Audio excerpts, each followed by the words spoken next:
ನಮಸ್ತೆ, welcome to Kusuma's kitchen. ಇವತ್ತು ನಾನು ಮಾಡುತ್ತಿರುವ ಅಡುಗೆ ಬಾಳೆ ಹೂವಿನ ಬಜ್ಜಿ.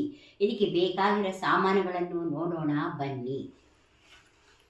1 ಕಪ್ ಬಾಳೆ ಹೂವು, ಅರ್ಧ ಕಪ್ ಅಕ್ಕಿ ಹಿಟ್ಟು, ಅರ್ಧ ಕಪ್ ಕಡಲೆ ಹಿಟ್ಟು, ಸ್ವಲ್ಪ ಅರಿಶಿಣ, ಸ್ವಲ್ಪ ಕೆಂಪು ಮೆಣಸಿನ ಪುಡಿ, ಸ್ವಲ್ಪ ಓಮು, ಸ್ವಲ್ಪ ಉಪ್ಪು, ಸ್ವಲ್ಪ ಇಂಗು, ಕಲಸಲು ನೀರು, ಕರಿಯಲು ಎಣ್ಣೆ.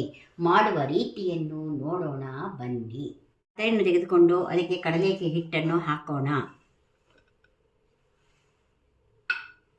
ಅರಿಶಿಣವನ್ನು ಹಾಕೋಣ. ಖಾರದ ಪುಡಿಯನ್ನು ಹಾಕೋಣ. ಓಮನ್ನು ಹಾಕೋಣ. ಉಪ್ಪನ್ನು ಹಾಕೋಣ.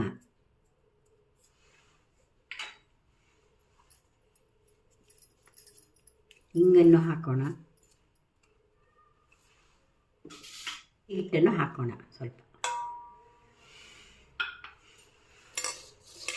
ಮಿಕ್ಸ್ ಮಾಡಿ ನೀರು ಹಾಕಿ ಕಲಿಸೋಣ.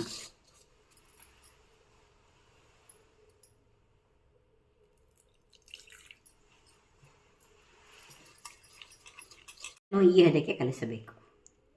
ಬಾಳೆ ಹೂವನ್ನು ಹಿಟ್ಟಿನಲ್ಲಿ ಹಾಕೋಣ. ಇಟ್ಟಿದ್ದೇನೆ, ಎಣ್ಣೆ ಕಾದಿದೆ. ಈಗ ಒಂದೊಂದಾಗಿ ಹಾಕಿ ಕರಿಯೋಣ.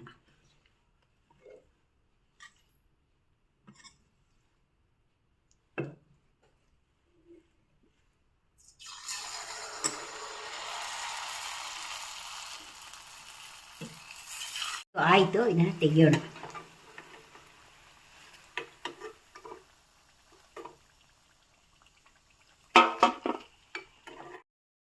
ಹೂವಿನ ಬಜ್ಜಿ ರೆಡಿಯಾಗಿದೆ. ಮಾಡುವುದು ಸುಲಭ. ಮಾಡಿ ನೋಡಿ, ತಿಂದು ಸವಿಯಿರಿ.